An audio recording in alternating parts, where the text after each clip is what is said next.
Chers membres de la communauté éducative de Côte d'Ivoire, chers enseignants et très chers collaborateurs, chers partenaires à l'organisation des examens, chers parents d'élèves, chers candidats, voici venu le temps des évaluations certificatives après une année scolaire 2019-2020 dont le déroulement, il est vrai, a été quelque peu perturbé par la crise de la pandémie de la COVID-19. En effet, soucieux de la santé et du bien-être de la frange la plus fragile de notre population que constituent les élèves, le Conseil national de sécurité, sous la houlette du président de la République, son Excellence M. Alassane Ouattara, a pris très tôt les mesures fortes qui s'imposaient pour maintenir l'école hors du champ de propagation de cette maladie.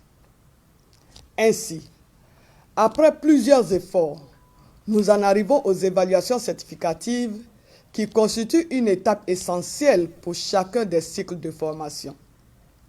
En effet, aucun système éducatif, soucieux de sa propre efficience et de son utilité sociale, ne saurait se passer de cet instrument précieux de mesure et de régulation. De nombreuses dispositions ont été adoptées et appliquées dans les salles de classe depuis leur réouverture. Les examens blancs au CM2 et les épreuves d'éducation physique et sportive du BEPC et au baccalauréat qui se sont déjà déroulés ont été l'occasion d'une première mise en œuvre satisfaisante de mesures barrières telles que le port du masque par tous, le lavage des mains, le respect de la distanciation physique et la limitation des regroupements. Tout ce capital d'expérience sera renforcé par un supplément d'équipements anti-Covid-19 que nous avons fait mettre à la disposition des organisateurs. Des modalités nouvelles ont été définies pour une gestion plus sécurisée des opérations dans les salles de composition. Toutes les dispositions préventives sont donc en place pour limiter au maximum tout risque de contamination. Au regard des enjeux des examens à grand tirage, qui demeurent inchangés malgré le contexte particulier, nous avons jugé opportun de placer cette session 2020 sous le sceau de la mobilisation et de l'efficacité d'action pour préserver nos acquis. Cette mobilisation et cette efficacité d'action sont requises auprès de toutes les composantes de la communauté éducative de notre pays et de tous les acteurs aux examens. Elle consiste à rassembler et à mettre au service de notre école notre engagement citoyen, nos compétences et tout notre savoir-faire.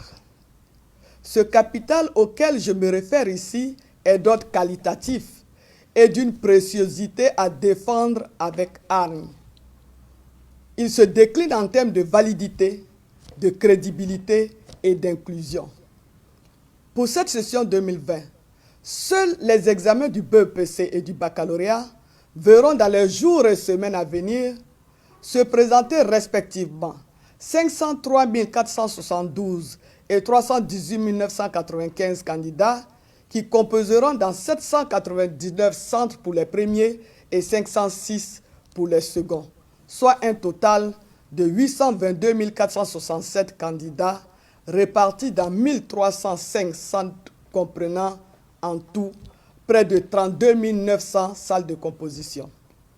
Pour ce faire, j'en appelle à chacune des parties suivantes pour qu'elle joue sa partition avec sérieux et abnégation. Chers collaborateurs enseignants et personnels du secteur éducation-formation, acteurs de premier plan dans l'organisation des examens, je veux, encore une fois, pouvoir compter sur le sens de la responsabilité dont vous avez toujours fait preuve. Des dispositions relatives au respect du devoir professionnel et à l'organisation de la surveillance ont été prises pour vous permettre d'être plus efficace. Chers parents d'élèves, je vous demande d'être sereins et de faire confiance aux capacités intrinsèques de vos enfants. C'est vous qui devez, les premiers, encourager les candidats et leur prodiguer des conseils utiles. Surtout le respect des textes réglementaires et des interdictions, en particulier celles concernant le téléphone portable qui ne doit, sous aucun prétexte, être introduit dans un centre d'examen. Quant à vous, chers candidats, officiels et libres, tel le maçon au pied du mur, vous voici en composition, face à des épreuves qui ne sont rien d'autre qu'une variante de vos devoirs habituels de classe.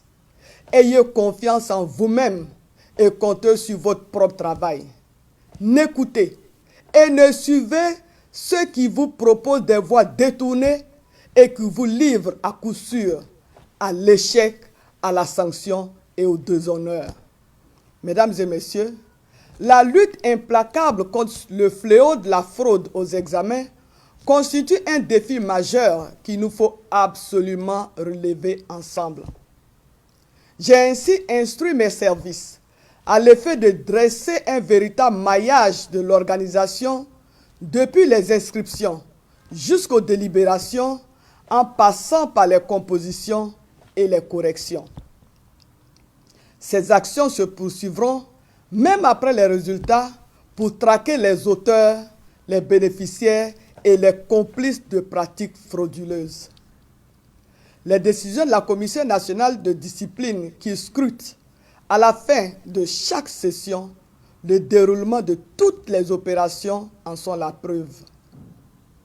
Je voudrais donc en appeler à la mobilisation et à la détermination de tous, collaborateurs, membres de la communauté éducative nationale, parents d'élèves et candidats pour neutraliser ce fléau néfaste pour notre école. Bonne session 2020 à toutes et à tous. Bonne chance à toutes les candidates et à tous les candidats.